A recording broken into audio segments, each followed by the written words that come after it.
Hey everybody, hope you guys are healthy and safe. So this is the international version of the Redmi Note 10 Pro. I've been using it for the past 2 weeks now.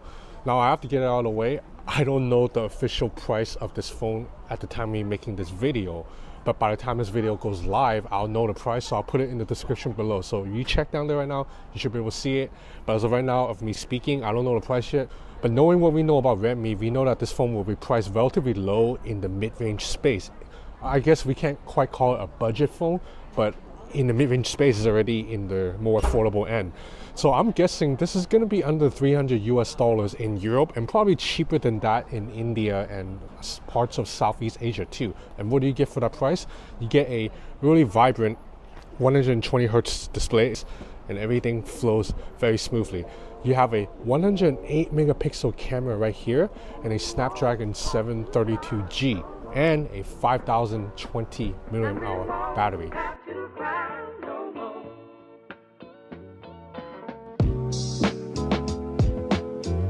Of course, you look at the design, it looks relatively modern. The bezels are not as thin as what you would find on a premium flagship like a Galaxy S21 Ultra, but for a mid-tier device, these bezels are more than acceptable. The chin is relatively thin too.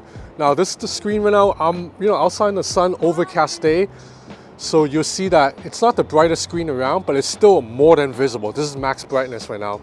Pretty respectable visibility. If you step indoors, the screen looks great. Animations are smooth, buttery. Now this phone runs MIUI 12 Global over Android 11. So let's look at the rest of the construction. So around the back, you have a plastic back. It feels okay. It attracts fingerprints a little bit. And then down here, you have three more cameras to go with the 108 megapixel. Only this one's a real camera. This is an 8 megapixel ultra wide angle lens and it gets the job done. It's not amazing. Now as for these two lenses here, I actually don't even know what they are because Xiaomi has not given me a press release yet.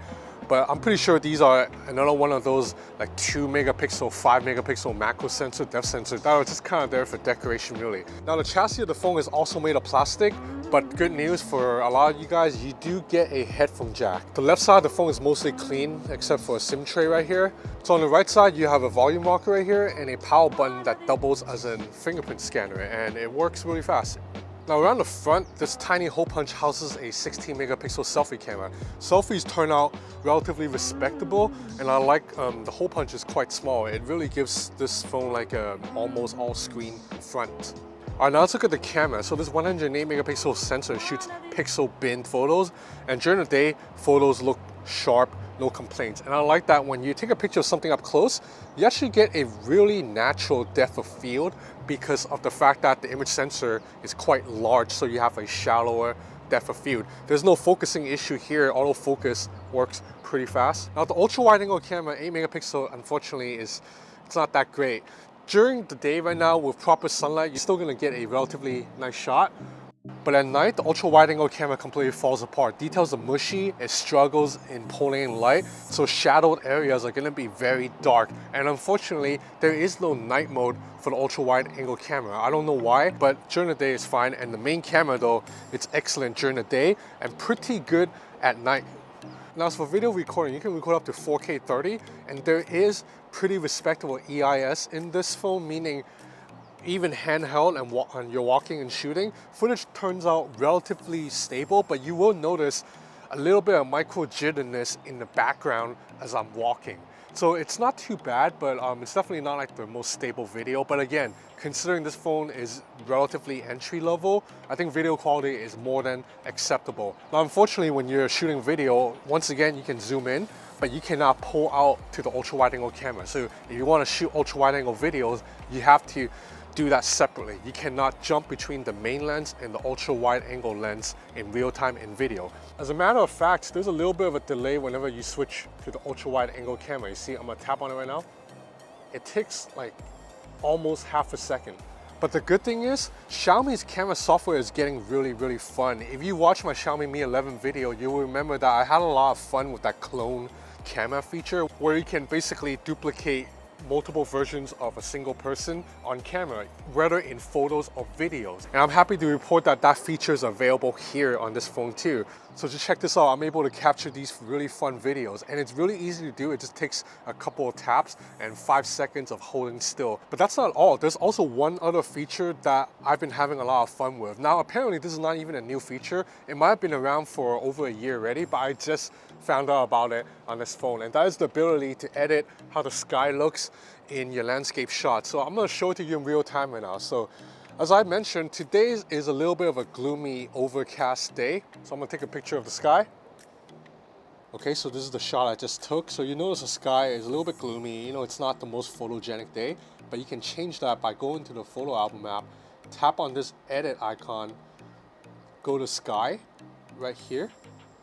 And now you can change how the sky looks with this AI processing. And it actually looks pretty natural, right? Like look at this shot. It's quite punchy and looks pretty realistic to my eyes. So these are more realistic effects. If you scroll further, you actually can do something more, I guess, fantastical like this. You're gonna have a full moon, lightning, the cosmos, galaxy. Like look at how cool the shot looks. This is how the photo looked initially. And the fact that you can do all this in real time on a entry-level mid-tier device is really impressive. So I think it's really cool what Xiaomi is doing with its camera software. It's adding a lot of fun features that adds to the overall camera experience. Now outside of that, performance on this phone is fine. I was able to play Infinity Ops on this game. Everything ran smoothly. I did not experience any frame rate drops. And with a 5020 mAh battery, this phone's able to last you an entire day easily. I've been using this phone as my daily driver for about a week. Every single day, I finish the day at the end of like a 14-hour day with like 25 or 30% battery life left. And keep in mind, I'm a really heavy user and the screen is 120 Hz. So overall, I'm really enjoying this phone. Now, is this phone for me? No, because I am someone lucky and privileged enough to be able to use flagships. So for me, I want a phone that has a periscope zoom lens so I can zoom further. I want a phone with wireless charging. I want a phone with a more premium glass or leather back. But for a phone that probably won't cost more than 280 bucks, 250 bucks, you're getting a hell of a lot for your money, man. Like once again, Xiaomi is commoditizing tech for everybody. Like a 108 megapixel sensor, a 120 Hz display. These are technology that even just 9 months ago were like mind-blowing and were reserved for $1,000 phones. Now you can get these tech on a phone that's gonna be like under 300 bucks. You have 5G support, you have a huge battery that lasts you all day, stereo speakers. And that's been Xiaomi's model. They want to make tech for everybody. So that's about it for this review of the Redmi Note 10 Pro. Once again, if you're someone who's on the market for an entry-level device, this is probably going to be one of the best options of the year. It's just insane value when you consider what you get out of this phone versus what you get out of like a $700, $800 Google Pixel. I have a lot more content coming up, including on the Oppo Find X3 Pro, the Vivo X60 Pro Plus Global Edition, and probably the Huawei Mate X2 too. I don't know when that's coming, but I should be able to get my hands on it within a month. So if you're interested in keeping up to date with all the latest consumer tech gadgets, please subscribe to my channel or follow me on Instagram at Ben's Gadget Reviews. I've been posting a lot of content on there. So that's it for now. Thanks for watching.